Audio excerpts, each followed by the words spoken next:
Hey everyone, welcome back to the channel. In today's video, I'm going to show you how to use Notion and Evernote together in 2025. Now, each of these applications has its strengths.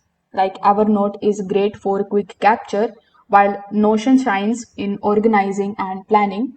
So let's see how to combine them step by step.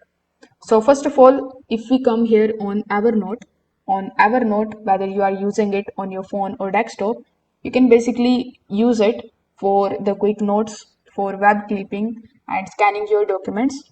So Evernote is still one of the fastest tools for capturing the ideas on the go.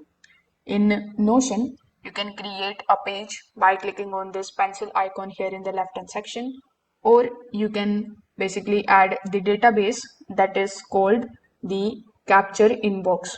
So when you hit backslash and when you search for the capture inbox, you can add it over here.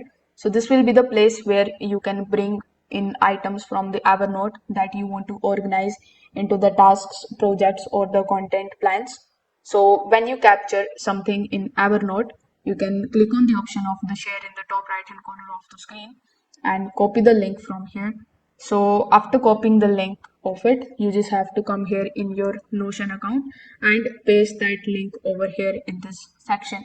Then you can start adding the categories, tags, and deadlines so that it will be very easier for you to process it later.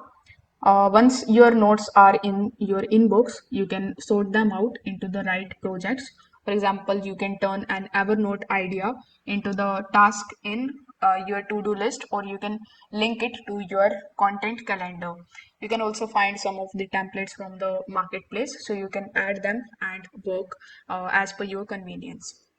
Now, if you want to save time, you can use automations like Zapier or Make to send the new Evernote notes directly into the Notion database without any kind of manual copying and pasting.